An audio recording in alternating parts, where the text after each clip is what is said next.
નમસ્કાર મિત્રો, સ્વાગત છે તમારું આપણી યુટ્યુબ ચેનલ પર। આજના મિત્રોમાં મિત્રો વાત કરશું રસીકરણ એટલે કે વેક્સિનેશન વિશે। વેક્સિનેશન વિશે મિત્રો તમને અહીં જોવો છો તે મુજબ જોઈ શકો છો કે રસી એટલે કે વેક્સિન છે, ક્યારે આપવી, તેનો ડોઝ કેટલો હોય છે, ક્યારે આપવી, ક્યાં અંગમાં આપવી, તે બધી ડિટેલ છે તમને જોવા મળે છે। સૌપ્રથમ છે મિત્રો ધનુરની રસી 1 અને 2। ધનુરની રસી 1 છે તે સગર્ભાવસ્થા દરમિયાન વહેલી તકે આપવાની હોય છે। તેનો ડોઝ છે 0.5 ml। ક્યાં આપવી તો કે સ્નાયુમાં અને હાથના બાવડામાં એટલે કે ડેલ્ટોઇડ મસલમાં IM છે તે આપવાની હોય છે। ત્યારબાદ ધનુરની રસી 2 તો કે TT1 બરાબર। ધનુરની રસી 1 આપ્યાના 4 અઠવાડિયા પછી એટલે કે 1 મહિના પછી છે તે ધનુરની રસી 2 આપવાની હોય છે। તેનો પણ ડોઝ 0.5 ml અને સેમ ડેલ્ટોઇડમાં આપવાની હોય છે।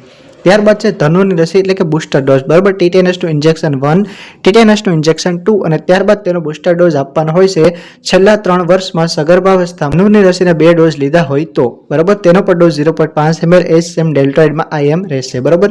ત્યારબાદ છે નવજાત શિશુ માટે પહેલી છે ટીટીની રસી, તે સગર્ભાવસ્થામાં માતા માટે હતી બરાબર। TT1, TT2 તેમજ TT બુસ્ટર ડોઝ। ત્યારબાદ હવે મિત્રો વાત કરીએ નવજાત શિશુ માટે, તો નવજાત શિશુ માટે છે તમે જોઈ શકો છો BCG બરાબર, ક્ષયની રસી હોય છે એટલે કે TBની રસી હોય છે। તે છે જન્મ વખતે અથવા બાળક 1 વર્ષનું થાય ત્યાં સુધીમાં શક્ય હોય તેટલી વહેલી છે આપવાની હોય છે। તેનો ડોઝ છે 0.1 ml। બાળક 1 મહિનાનું થાય ત્યાં સુધી 0.05 ml બરાબર। ત્યારબાદ છે ચામડીના પ્રથમ પટમાં એટલે કે ઇન્ટ્રાડર્મલ આપવાનું હોય છે ડાબા બાવડામાં બરાબર। લેફ્ટ હેન્ડમાં ચામડીના પ્રથમ પટમાં એટલે કે ઇન્ટ્રાડર્મલ ઇન્જેક્શન આપવાનું હોય છે। ત્યારબાદ છે ઝેરી કમળાની રસી, હેપેટાઇટિસ B ની રસી, તે છે જન્મ વખતે અથવા જન્મના 24 કલાકમાં શક્ય હોય તેટલી વહેલી છે આપવાની હોય છે। તે પણ છે તે 0.5 ml। તેનો ડોઝ છે સ્નાયુમાં એટલે કે મસલ્સમાં આપવાની હોય છે, પરંતુ તેનું લોકેશન ખાસ ધ્યાન રાખો, જાંઘ પર વચ્ચે અને બહારની બાજુ બરાબર। વચ્ચે અને બહારની બાજુ એટલે કે મીડિયલ સાઈડ આપવાની હોય છે, ક્યાં તો કે સાથળમાં એટલે કે થાઇઝમાં આપવાની હોય છે। ત્યારબાદ છે પોલિયો 0। પોલિયોની સૌથી પહેલી રસી જન્મ વખતે અથવા પ્રથમ 15 દિવસની અંદર શક્ય હોય તેટલી વહેલી આપવાની હોય છે, 2 ટીપા મોંમાં પાડવાના હોય છે। ત્યારબાદ છે પોલિયોની 1, 2 અને 3, તે છે 6થા અઠવાડિયામાં, 10મા અઠવાડિયામાં અને 14મા અઠવાડિયામાં બરાબર। 6 વીક, 10 વીક અને 14 વીકમાં છે તમારે આપવાની હોય છે। તેના પર 2 ટીપા છે તે મોંમાં આપવાના હોય છે। ત્યારબાદ છે પેન્ટાવેલ 1, 2 અને 3, તે પણ એજ સેમ 6, 10 અને 14મા અઠવાડિયે આપવાની હોય છે, પરંતુ 0.5 ml સ્નાયુમાં તે પણ છે તે થાઈમાં આપવાની હોય છે।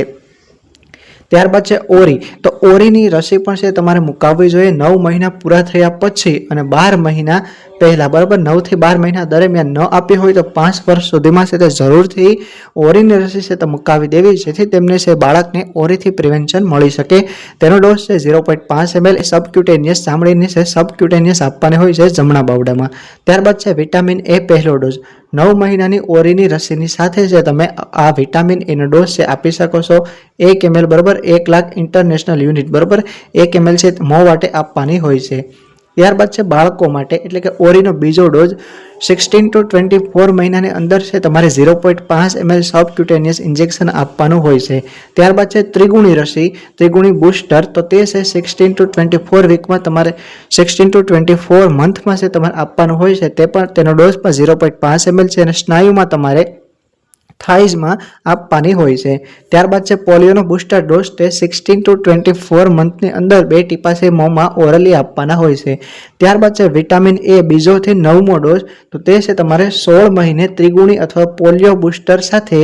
ત્યારબાદ દર 6 મહિને વિટામિન A બાય એન્યુઅલ રાઉન્ડમાં ફેબ્રુઆરી ઓગસ્ટ માસમાં 5 વર્ષની ઉંમર સુધી છે તમારે 2 મિલી બરાબર 2 મિલી મોં વાટે આપવાની હોય છે। ત્યારબાદ છે ત્રિગુણી બીજો બુસ્ટર ડોઝ, તો તે છે 5 થી 6 વર્ષની ઉંમરે 0.5 ml મસલ્સમાં આપવાની હોય છે। અને ધનુર એટલે કે ટીટેનસની રસી છે તે 10 વર્ષે અને 16 વર્ષે 0.5 ml સ્નાયુમાં જમણા હાથમાં બરાબર। ત્યારબાદ છે ધનુની રસી 10 થી 16 વર્ષે છે તે સ્નાયુમાં એટલે કે મસલમાં 0.5 ml ડોઝ છે આપવાનો હોય છે। યાદ રાખો મિત્રો, સગર્ભાવસ્થા દરમિયાન 26 અઠવાડિયા થાય તે પહેલા ધનુની રસી 2 અથવા બુસ્ટર ડોઝ આપી દેવો। આમ છતાં 36 અઠવાડિયાથી વધુ સમય પસાર થઈ ગયો હોય તો પણ આ ડોઝ આપો। સગર્ભા સ્ત્રીને અગાઉ ધનુની રસી આપવામાં ન આવી હોય તો પ્રસૂતિની પીડા વખતે ધનુની રસી આપી। સગર્ભા માતા અને તેના બાળક બંનેને ધનુર સામે રક્ષણ મેળવવું જરૂરી છે। તો મિત્રો, આ માહિતી યુઝફુલ થઈ હોય તો તમારા મિત્રો સાથે પણ વિડીયોને શેર કરો।